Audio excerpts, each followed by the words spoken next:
नमस्कार मंडळी. तर ब्लॉग कसा स्टार्ट करू काय मला स्वतःलाही समजत नाही आहे आणि काय बोलू मी यावरती.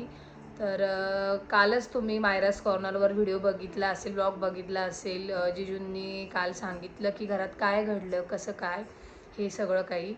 आणि त्या गोष्टीवरती काय बोलू, मला स्वतःला पण थोडंसं असं बोलताना पण खूप वाईट वाटतंय त्या गोष्टीचं. तर माझ्या काकांचा मुलगा, सख्ख्या मोठ्या काकांचा मुलगा, आमचा दादा, आमच्या चौघी बहिणींचा एकच भाऊ दादा आज आमच्यात नाही आहे. हे बोलताना सुद्धा खूप वाईट वाटतंय की तो आज आमच्यात नाही आहे.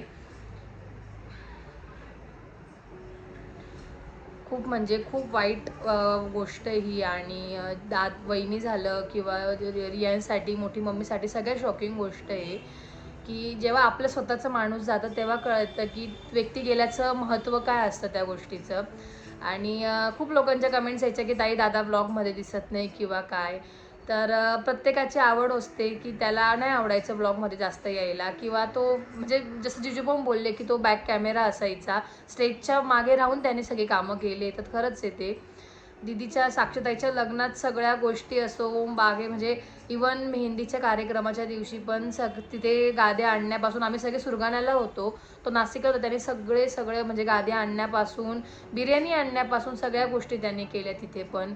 इवन हळदीला सुद्धा. आणि अजून आपलं लग्न पण झालं, साक्षताची विदाई झाली. मी कलवरी म्हणजे सोबत गेली होती.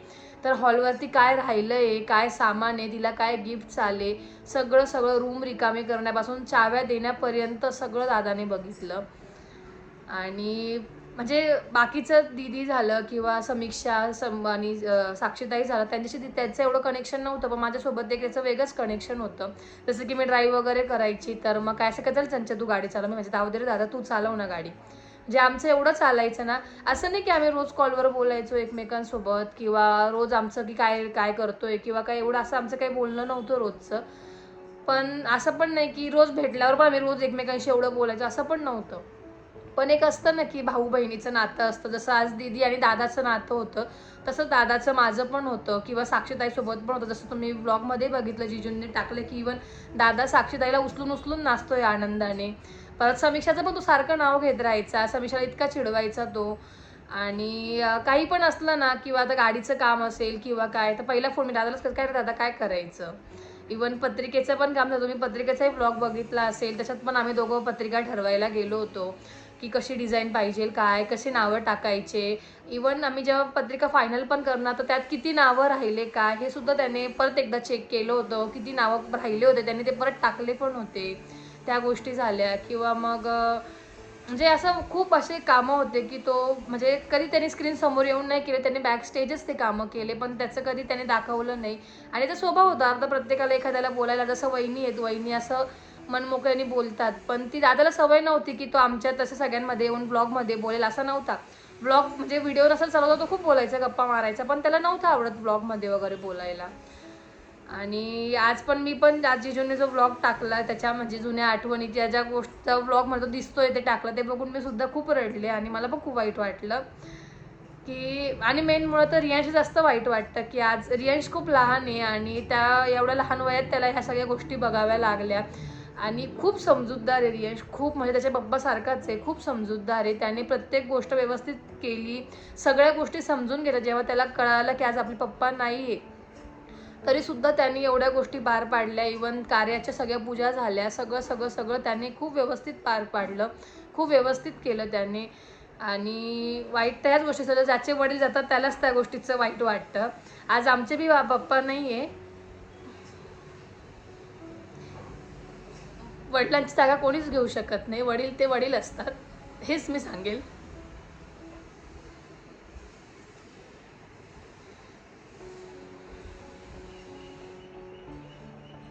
आज भाऊ तर गेला, पण ज्याचे वडील जातात त्याला जे दुःख किंवा जे वाईट वाटतं ना, ते कोणालाच वाटत नाही.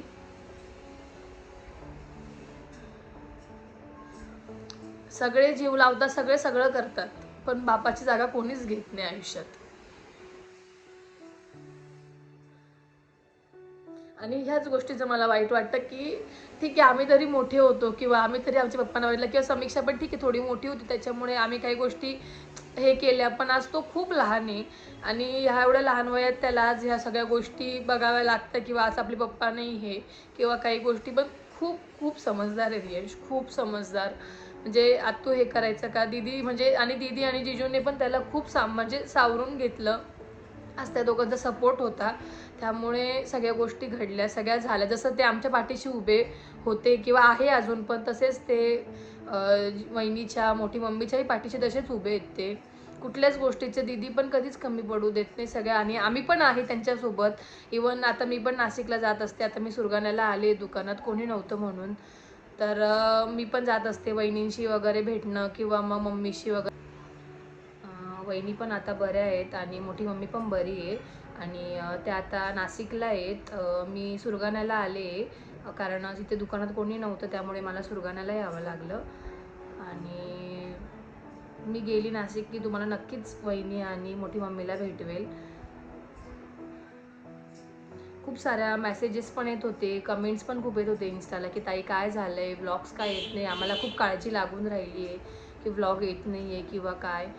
तर हे कारण होतं, त्यामुळे व्लॉग्स येत नव्हते. आणि जो पण आला तो सगळे तेच म्हणायचे की आत्ता तर तो लग्नात भेटला होता आम्हाला, आत्ताच लग्नात भेटला होता. इवन सगळ्यांशी बोलण्यापासून आम्हाला सगळे बोलले की दादा बोलला आमच्याशी, दादाने विचारलं जेवले का, हे ते सगळं सगळं. दुकानातले व्यापारीसुद्धा आले त्यांच्याशी बोलणं, त्यांना स्टेजवर फोटो काढायला घेऊन जाणं. त्यांना मी भेटली नाही त्यामुळे मला कॉल करून बोलवलं, चंचल ते आले त्यांच्याशी भेटून घे. या सगळ्या गोष्टी दादाने केल्या.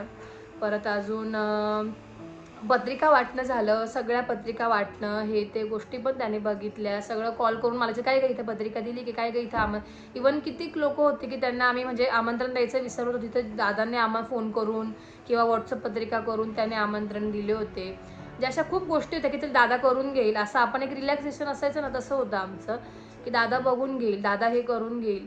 म्हणजे असं होतं. आता इवन म्हणजे साक्षीताईची मेहंदी पण झाली ना, तर रात्री 12 वाजेपर्यंत पाऊस येणार होता. मी, दादा आणि जिजू आम्हीच तिघं वरती होतो आवरण्यासाठी. तेव्हासुद्धा दादा सगळं शेवटपर्यंत आवरेपर्यंत तो थांबला वरती. त्याने पण जेवण नव्हतं केलं, तो मी खाली आलो, दोघांनी जेवण केलं, त्यानंतर आम्ही झोपलो.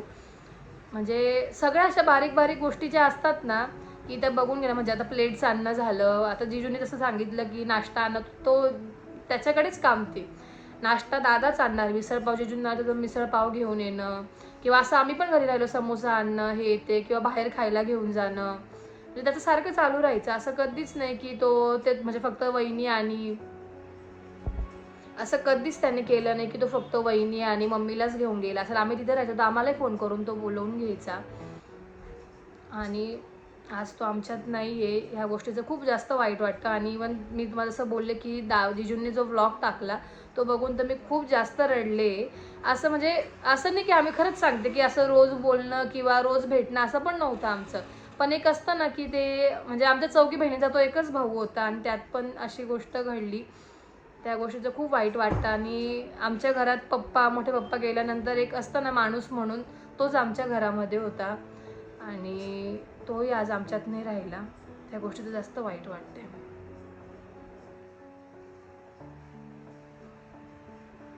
साक्षीताई पहिल्या मुळाला सुद्धा आली होती, तर त्याच्यासाठी पण तो की मी आपण जाऊ सोडायला, आपण हे करू, आपण ते करू. सगळ्या गोष्टी त्याचं म्हणजे हे राहायचं. इवन सॅटर्डेला मम्मीला दिंडोरी नाक्यावर सोडायचं होतं आणि त्यात परत सोडणं वगैरे असो. आता मम्मीला पण सुरगाण्याला यायचं होतं, तर मला जमणार नव्हतं. मी दादाला एक फोन केला, दादा तू घरी का, सोडून देतो का मम्मीला. तर लगेच तो रेडी पण झाला, हो ठीक आहे मी सोडून देईल. तर म्हणजे असं किती गोष्टी होत्या की मी कॉल ठीक आहे मी करून घेतो, तेवढी मी पण रिलॅक्स राहायची. म्हणजे असं वहिनींशी पण आमचं तेवढंच असं बॉन्ड तुम्ही बघितलं पण ब्लॉगमध्ये, जेवढं आम्ही वहिनी कसं कॅमेरा फ्रेंडली होत्या, त्या तेवढ्या कॅमेऱ्यात बोलायच्या पण दादाला ती सवय नव्हती, त्याच्यामुळे दादा कधी असं व्लॉगमध्ये बोलला नाही किंवा काय. पण तो असं मजा घ्यायचा आमची. आम्ही जेव्हा पण व्लॉग वगैरे शूट करायचो त्याच्यावरती आमची तो खूप मजा घ्यायचा. समीर ह्याच्याचं एवढं नाव घेतलंय त्याने ना, खूप नाव घ्यायचा.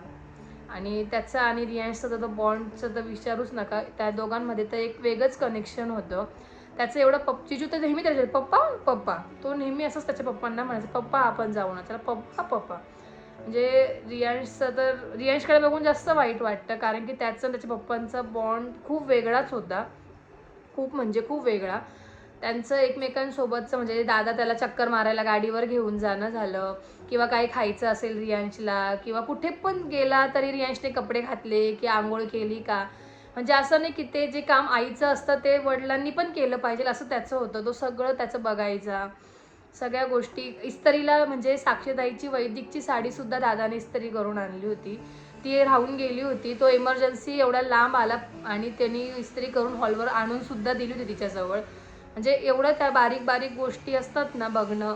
परत अजून पूजेचं सामान झालं ते तिथे उतरवणं, एवढ्या गोष्टीत ना त्याच्याबद्दल म्हणजे सांगण्यासारख्या. पण आज तो आमच्यात नाही आहे, ह्या गोष्टीचं खूप वाईट वाटतं. आणि खूप गोष्टी अशा की जेवढं सांगेल तेवढं कमीच आहे. आणि वाटलं नव्हतं असं की अशा थ्रू त्या सांगाव्या लागतील किंवा अशा थ्रू त्या सांगितल्या जातील असं कधी वाटलं नव्हतं. त्या गोष्टीचं जास्त वाईट वाटतं.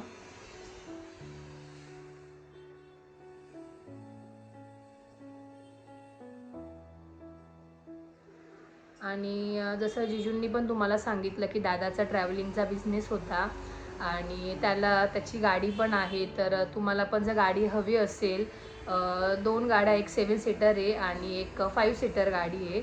जर त्यांनी पण जो कॉन्टॅक्ट नंबर आहे तसंच मी पण इथे कॉन्टॅक्ट नंबर टाकेल. तुम्हाला पण जर गाडी हवी असेल तर तुम्ही नक्कीच त्या नंबरवरती कॉन्टॅक्ट करा. वाटलंच तर तुम्ही माझ्या इंस्टाग्राम पेजवरती पण DM करू शकता किंवा द वेल्वेट टिकवरही मेसेज केला तरी तुम्हाला जर कार हवी असेल तर ती अवेलेबल होऊ शकते. इवन 2 व्हीलरसुद्धा आहे.